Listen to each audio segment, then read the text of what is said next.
Hola a todos, bienvenidos a una nueva edición de Diálogos en Proximidad, el canal de Asedas en YouTube. Hoy tenemos el inmenso honor y para mí además es un gusto enorme tener a una persona a la que admiro con nosotros, a Tomás García Azcárate, doctor ingeniero agrónomo, economista agrario, recientemente condecorado ya en bastantes sitios, no me voy a detener. Pero bueno, yo sí que, darle mi agradecimiento por estar hoy este rato con nosotros y espero que esta entrevista sea del agrado de todos y bueno, pues podamos sacar algunas cosas en claro y aprender, como siempre hacemos con él, con esa capacidad que tiene de compartir información, de compartir análisis, de aportar luz a muchos debates de los que tenemos en el sector agroalimentario y muchos retos que hay por delante. Así que nada, Tomás, bienvenido y gracias por estar hoy con nosotros. Bueno, vas a conseguir que enrojezca con tu presentación, pero bueno. Bueno, pues nada, un placer. Arrancamos, si te parece. Vamos a intentar hacer un acercamiento a cuál es la situación del sector agroalimentario en España, pero vamos a intentar empezar desde la globalidad, ¿no? Vivimos en un mundo de clara incertidumbre, donde se suceden los conflictos armados, donde las tensiones geopolíticas entre unos bloques y otros, pues acabamos viendo cómo tienen al final su efecto o su impacto en el día a día de las personas que trabajan en el sector agroalimentario, en el sector agrícola, pero no solo, sino en toda la cadena agroalimentaria, ¿no? ¿Cómo ves un poco la posición de Europa en todos estos debates mundiales y digamos, el efecto sobre el sector agroalimentario europeo de todos estos movimientos que está habiendo a nivel mundial? Bueno, a los factores que has nombrado, súmale la crisis climática, además, que aumenta las incertidumbres, la volatilidad. Y por lo tanto, para el sector, el tema de la resiliencia, que es la capacidad de aguantar los choques, aprovecharse de las olas buenas y resistir a las olas malas, el tema de este tema es esencial. Yo creo que Europa intenta, en este mundo de locura, porque te quiero decir, no podría calificarlo de otra forma, con gente enloquecida, mandando o a punto de volver a mandar, y tal, intenta introducir un poco de cordura y dar el ejemplo. Y yo creo que globalmente es útil que haya una Europa más cuerda y que dé el ejemplo. Evidentemente el problema que puede salir, y ha salido en las tractoradas, es que tú puedes estar 3 o 4 pasos adelante, pero no puedes estar 27 pasos adelante porque te quedas solo. Pero que Europa tiene que ser un factor de tranquilidad, de calma y de visión de futuro, yo creo que eso para mí es una constante. Y aprovecho para decir que para que sea una constante, voten ustedes en las elecciones al Parlamento Europeo a quien crean conveniente, pero voten, porque lo que está en juego es este papel de Europa como factor de calma en el mundo revuelto. Esa calma que aporta Europa en un mundo de incertidumbres, la verdad es que en el sector agroalimentario nos hemos acostumbrado en los últimos años a vivir en eternas crisis, ¿no? Ahí ya casi un poco en tono de broma, desde la crisis del COVID en el sector ya vamos enganchando unas con otras, la crisis de la inflación, el paro de transporte, fenómenos climatológicos que citabas anteriormente, adversos que también condicionan. ¿Cómo crees que ha sido el comportamiento del conjunto del sector en estos últimos años casi de crisis permanente, solapadas una detrás de otra, además cada una con connotaciones y variables diferentes? Bueno, para mí para la gran mayoría de los ciudadanos europeos estuvo muy claro, y para mí sigue estando muy claro, o sea, el papel ejemplar que ha jugado toda la cadena alimentaria en todas estas crisis. Es decir, hemos tenido toda la crisis que tú has dicho y no hemos tenido crisis alimentaria, y los supermercados han estado alimentados. Alimentó a los supermercados españoles y los alemanes, es decir, han llegado tomate a Alemania, ha llegado aceite de oliva a Estados Unidos, además de lógicamente en las tiendas de nuestro barrio. Por lo tanto, hay un gran papel, y hubo un momento en que la gente realmente lo agradeció. es muy curioso y demuestra mucho, desgraciadamente, no el país, sino el mundo en que vivimos, ¿no? En la pandemia admirábamos a todos los trabajadores de la cadena alimentaria, como admirábamos a las enfermeras, a los médicos, a todos los que se han volcado, como admirábamos cuando tuvimos las nevadas en Madrid, a aquellos que cogieron sus 4x4 y llevaron a la gente a los hospitales y tal. Y ahora nos hemos olvidado un poco de todos ellos. Nos hemos olvidado de los médicos, de las enfermeras, de los trabajadores de la distribución, de los agricultores, de los camioneros. Y yo creo que vivimos en el presente y debemos siempre recordar unas cuantas cosas como estas. Como que si yo no produzco, tú no consumes. Así es, yo creo que siempre que hay un clima de protestas por parte de los agricultores, siempre vuelve el debate, ¿no? El eterno debate sobre la formación de los precios en la cadena agroalimentaria, ¿no? Hemos tenido más información, diría yo, que ningún país de Europa sobre la formación de precios. Se ha hecho más pedagogía que nunca en los últimos años. El Ministerio de Agricultura ha hecho una gran labor en toda esta materia. Sin embargo, nos cuesta que la sociedad entienda que desde que un agricultor pone el producto en el mercado hasta que un consumidor lo compra en la otra esquina de España, ocurren cosas, ¿no? Y que trabajan personas, que por cierto también votan, ¿no? Y que muchas veces, en mi opinión, se nos olvida que existen, o se pretende de alguna forma simplificar tanto el debate que se les invisibiliza, ¿no? ¿Por qué crees que nos cuesta tanto a los economistas agrarios explicar todas estas cosas a la sociedad? Que entienda, como dice el profesor Cruz Roche, que una caja de fresas en Huelva para un consumidor de Oviedo o de un pueblo de Galicia tiene muy poco valor hasta que alguien se lo acerca al lado de su casa, que es cuando ese producto empieza a ser interesante y a tener valor, ¿no? Hombre, mal de muchos, consuelo de tontos. Y en este caso los economistas agrarios somos tontos. El problema que tenemos aquellos que queremos explicar lo que pasa es que siempre explicar lo que pasa y buscar soluciones es complejo. O sea, tardas 4 o 5 frases en explicar. Y enfrente tienes unos demagogos que tienen la solución. La culpa la tiene el gobierno, la oposición, los emigrantes, los nativos, los agricultores, la distribución. Y eso es un mensaje que cala muy fácilmente.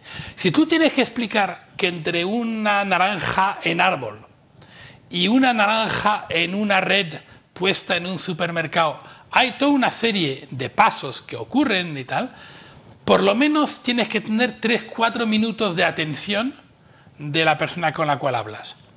Sí, pero en fin, insisto, si tú hablas de la emigración, a mí me gusta mucho coger ejemplos que no tienen que ver con nuestro sector, porque y tú explicas que necesitamos de los emigrantes para que haya trabajo en el campo. Me he hecho una casa en la sierra y si no fuera por los emigrantes no tendría casa. Y no tendríamos fresas, y no tendríamos naranjas, y no tendríamos, vivo en el barrio de Salamanca, no tendríamos gente que cuida de los mayores y que los pasea y los saca a la calle. No tendríamos, necesitamos de los... Pero claro, explicar esto, ¿cuánto tiempo me lleva? Frente a uno que me diga, la culpa la tienen los emigrantes, la culpa la tiene la distribución, porque en la cadena alimentaria se sabe que hay un gordo que engorda porque todos los demás son tontos.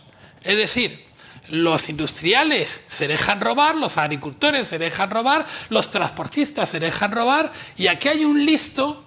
Si hubiera un listo, se arreglaría con la Guardia Civil en 2 minutos. El tema de construir una cadena de valor, creadora de valor, para que evidentemente luego este valor se distribuya entre todos, eso es mucho más complicado. El consumidor quiere comprar bueno, bonito y barato, y tiene razón.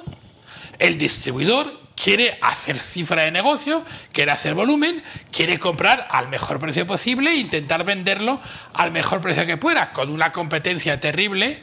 Por lo tanto, ahí hay un ajuste. El transportista quiere cobrar su trabajo y su gasolina y el uso de su tractor. O sea, el agricultor, lógicamente, quiere cobrar no solamente sus costes, sino, si puede, su margen. Bueno, pues eso es. Y en el medio, lo que hay que construir es una una cultura de colaboración, de entendimiento, de diálogo, para que podamos crear valor y lo podamos distribuir. Un distribuidor lo que no puede es tener 44.000 clientes, suministradores. Tiene que tener los que sea que le aseguran el acopio, el volumen, que le garanticen durante toda la temporada que va a tener los productos que quiera, que pueda firmar un contrato en condiciones. Hay una serie de valor añadido de servicios que hay que brindarles. Bueno, pues eso lo pueden brindar, sea mayoristas en origen, sean cooperativas, sean... Es decir, hay que buscar formas de crear este marco de colaboración, y evidentemente hace falta un marco que empuje, que favorezca la colaboración frente al enfrentamiento. Yo creo que esa visión de cadena es un poco lo que tú refieres, es algo que hemos reivindicado siempre, ¿no? Yo creo que a la cadena le irá mejor en cuanto sea capaz de coordinar todos los eslabones y tratar de coordinar las decisiones en producción con las necesidades y demandas de los consumidores, que además van cambiando, ¿no? Y adaptar, digamos, esa oferta a la demanda real que tiene. Sin embargo, nos encontramos muchas veces, a ver qué opinas tú, desde el sector del comercio una falta de reconocimiento o de consideración social y política, ¿no? Más allá de los eternos debates sobre los nombres de los ministerios, ¿no? Al final, un poco la sensación que tenemos, y yo que vengo además de haber trabajado muchos años para el sector agrario, es que en el sector agrario todo el mundo tiene identificado qué persona dentro de cada grupo político lleva sus temas, ¿no? Por ejemplo. Y nosotros en el comercio realmente no. Y cuando uno atiende a las cifras, pues más o menos en términos de empleo estamos hablando el comercio de alimentación casi de 1 millón de personas empleadas en España. En términos de valor añadido bruto, pues bastante similar a lo que es la industria alimentaria o a lo que es la producción agraria.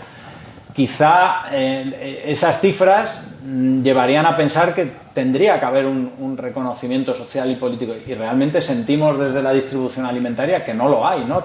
Hemos tenido durante años un ministerio compartido con dos sectores poco importantes, hablo irónicamente, para la economía española, como son el turismo y la industria, ¿no? Éramos el hermano pequeño de un ministerio. Ahora que estamos en economía, pues ya veremos a ver un poco cuál es la diferencia, pero al final da esa sensación, ¿no? Como que el comercio tiene que estar continuamente justificándose, dando explicaciones de lo que hace, cuando al final, como decías, es un sector tremendamente competitivo, en el que cada tendero, porque al final lo que hay detrás de este sector son tenderos que llevan en el mostrador de una tienda toda la vida, lo único que las tiendas han evolucionado y ahora son otra cosa, pensando cómo subir cada mañana la persiana e intentar poner los precios más bajos posible para que en ese marco de gran competencia el consumidor venga a su establecimiento y no se vaya al del competidor que tiene enfrente o a 50 metros en la misma acera, ¿no?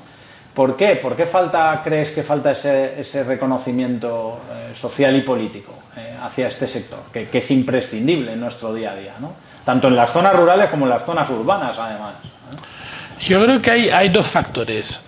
El primero, porque es un sector tranquilo. Quiere decir, no... Que no damos guerra.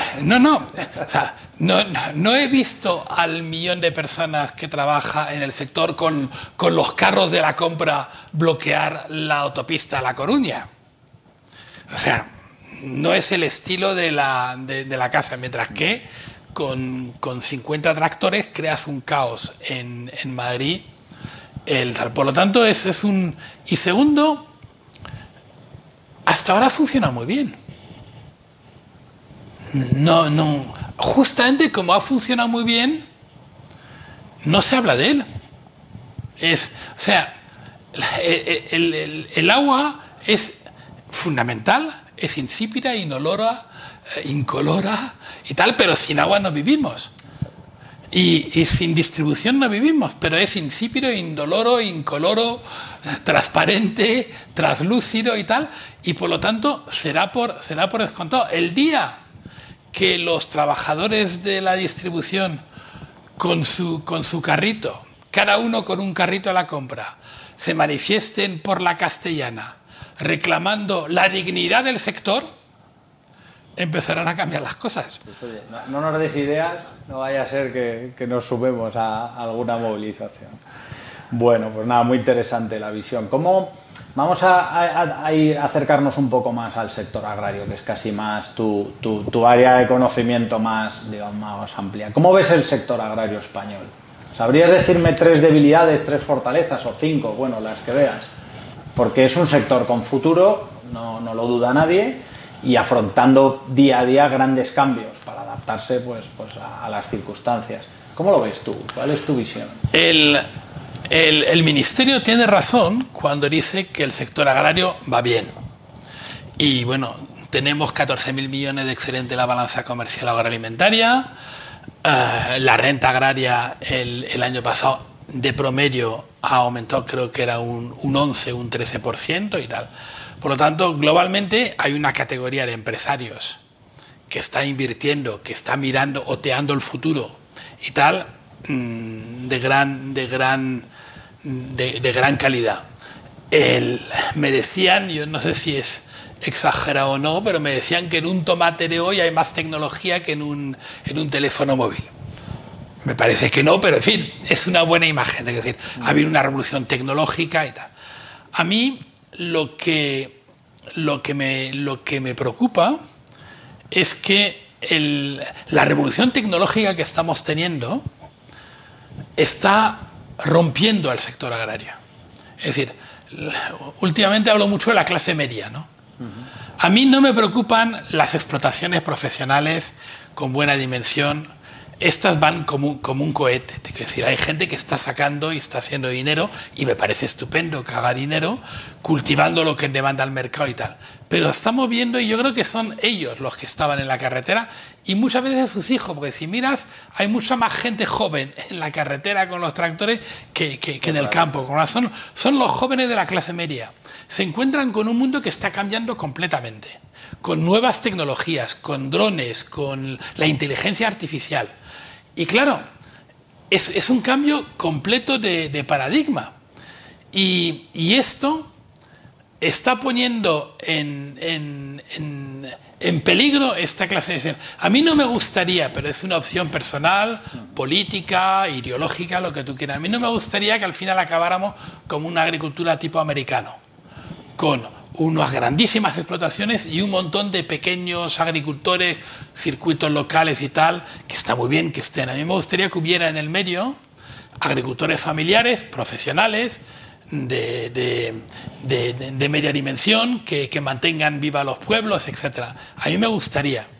Y yo creo que lo que esta crisis está poniendo a la orden del día, y espero que nuestros políticos lo entiendan, es la necesidad de apoyar a que esta clase media pueda participar de esta revolución que estamos teniendo. A nivel tecnológico, a nivel técnico, pues será a través de cooperativas, organizaciones de productores, compartir maquinaria, en fin, dependiendo de los problemas. Pero yo creo que a estas tractoradas y a estas manifestaciones hay que responder, digamos, con el título de una película que tuvo sus horas de gloria, que es Viva la clase media.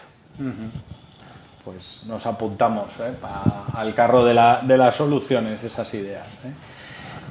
Tú has estado muchos años, has desarrollado gran parte de tu vida profesional en Bruselas, y queríamos también un poco saber tu opinión sobre el nivel de conexión de los ciudadanos en España con todo lo que se trabaja, se negocia, se discute en Bruselas, ¿no? Al final, en nuestro sector tenemos absolutamente clara la vinculación y la dependencia, diría, de todo lo que se aprueba en Bruselas, porque el 80-90% de las normas que rigen nuestro sector pues se debaten y se discuten allí, y son las que inspiran un poco luego las legislaciones nacionales, incluso las autonómicas, ¿no? Pero sin embargo nos cuesta mucho hablar de los temas de Europa, nos cuesta mucho hablar aquí, y que se entienda y que lo recojan los medios y demás. ¿Cuál es tu visión sobre esa desconexión, sobre todo además ahora en el marco de unas próximas elecciones europeas? ¿Qué podemos hacer entre todos para que la sociedad valore lo que allí sucede? Bueno, yo lo que he visto en todos estos años es que España, que era uno de los países más europeístas de Europa, porque para nosotros, en todo caso para mi generación claramente, Europa era la garantía de la libertad y que nunca más íbamos a los españoles a matarnos entre nosotros como hemos hecho en el siglo XIX, en el siglo XX, repetidas veces, ¿no? O sea, es un universo de paz, de concordia, de diálogo, de democracia, de respeto, ¿no? Y yo creo que esto por un lado lo hemos dado por adquirido.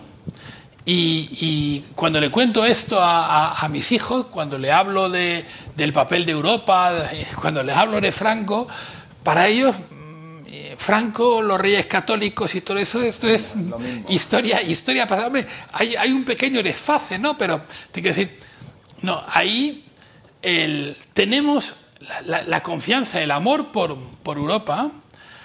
Hay que revalidarlo como en la pareja todos los días del trabajo, y ahí hay que reconocer que la distancia está aumentando. ¿Por qué está aumentando? Pues como en cualquier divorcio, la culpa nunca es de una sola de las partes. Yo creo, por ejemplo, en todo el tema del Pacto Verde Europeo, nadie razonable discute la necesidad de la adaptación y la mitigación del cambio climático. Nadie discute la necesidad de una transición ecológica y, en nuestro caso, agroecológica. Pero cuando, yo creo, víctima de un despotismo científico ilustrado, la Comisión llega y te dice: en el 2030, 50% menos de pesticidas, 25% de agricultura ecológica. Objetivos totalmente loables.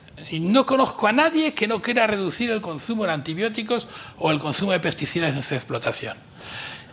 Y evidentemente, si hay mercado para productos ecológicos, oye, sin ningún problema, es otra forma de valorar el trabajo y de respetar el producto y tal. Perfecto. Pero claro, llegas con objetivos sin ningún tipo de estudio de factibilidad, sin ningún tipo de estudio de impacto, sin medidas específicas de acompañamiento para hacer posible lo necesario. Y claro, la gente dice: ¿estos tíos de qué van?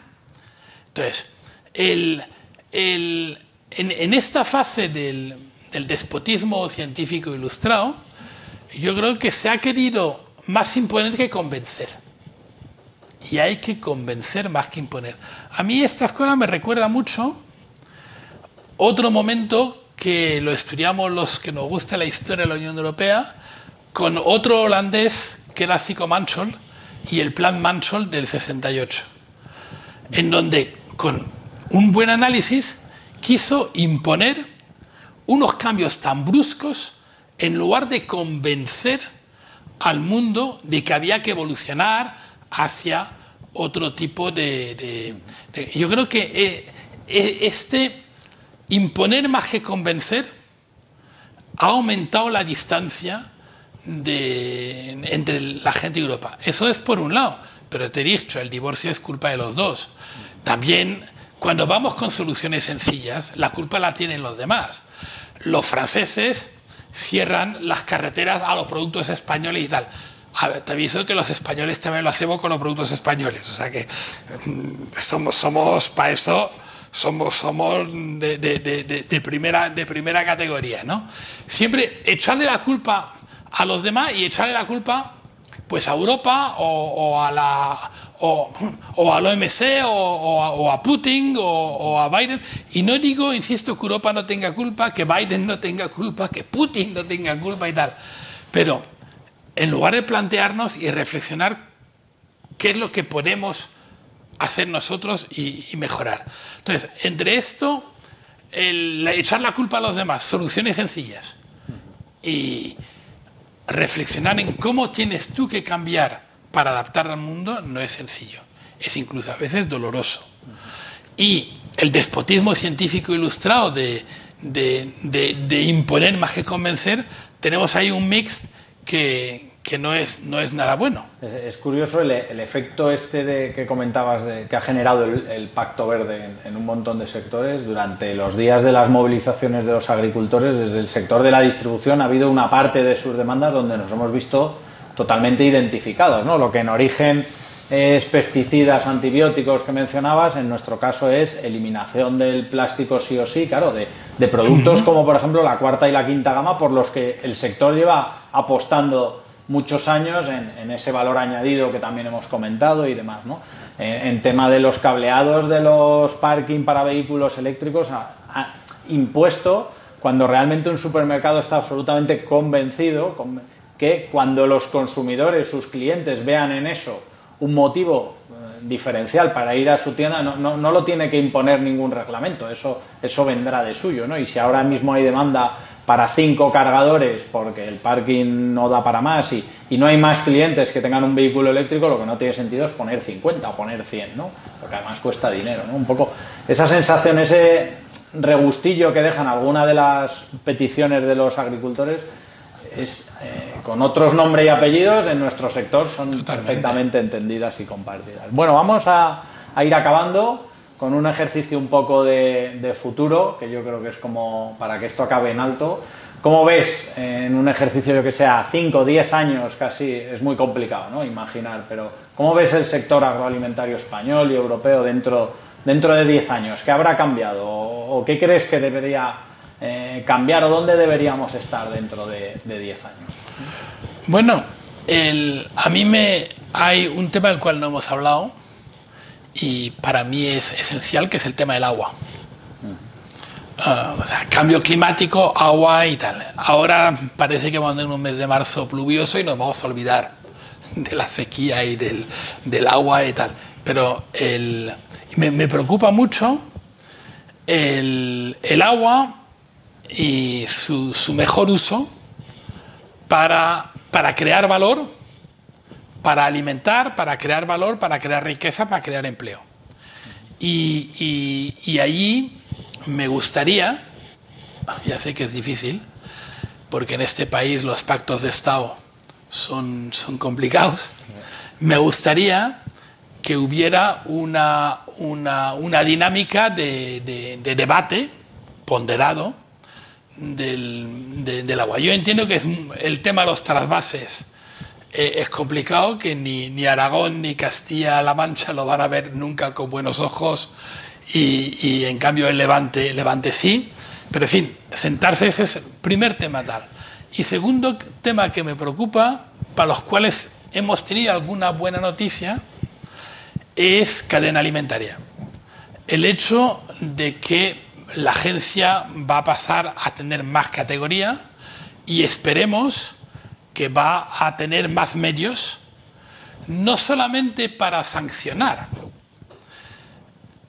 convencer en vez de imponer, no solamente para sancionar, sino para generar valor, generar experiencia, generar un marco de diálogo y de colaboración. Yo he defendido mucho en el sector las interprofesiones, por ejemplo, y frente a mis amigos de la Dirección General de Competencia en la comisión, eso de que operadores distintos se sienten en una mesa para charlar no les gusta nada, o sea, pero nada. Y yo creo que es importante, porque sí que creo que la construcción de una cadena de valor requiere la identificación de intereses comunes y un marco de relación que permita luego que evidentemente los acuerdos se hagan entre operadores privados sin ningún tipo de...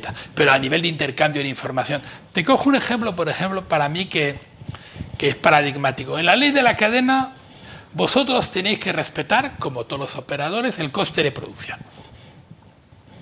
¿Cómo tú, demonios, conoces tú el coste de producción y la evolución del coste de producción de tu suministrador? Complicado. Complicado no, imposible, porque es información comercial sensible que si la conoces o la pides, estás infringiendo otra ley, que es la y además, si por ejemplo trabajas con una cooperativa o con un mayorista en origen, tiene distintos suministradores, cada uno de su padre y de su madre, con otro coste. Entonces, ¿cuál es la manera de salir de este paso? Porque en principio que cada operador tenga un precio que le cubra sus costes es un principio que podemos perfectamente aceptar cuando nos vemos entre gente razonable con visión de sostenibilidad, ¿no? Yo creo mucho que una manera de salir de este atolladero es que a nivel interprofesional se pudieran haber índices.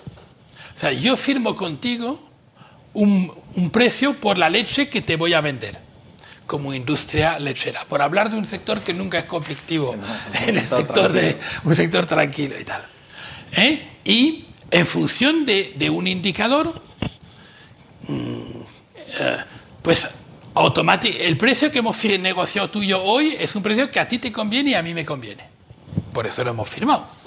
Bueno, pues en función de esto, pues cogiendo la media de la evolución de los precios en la Unión Europea, más la edad del capitán y quitando el número de nietos de tal. En fin, los decididos en común, se saca un indicador y eso sirve de orientación, porque no lo vas a imponer tampoco a operadores económicos en un acuerdo, sirve de orientación para las negociaciones. Bueno, pues este tipo de cosas son extremadamente útiles y nos permite crear un marco de relación mucho más transparente en el cual al final el acuerdo es entre el comprador y el vendedor y Dios libre a nadie de meterse en este tema, pero sí sirve para, oye, mira, los precios medios de la leche en Europa han aumentado, han disminuido los costes de producción y tal, el abono, los piensos, la soja y tal.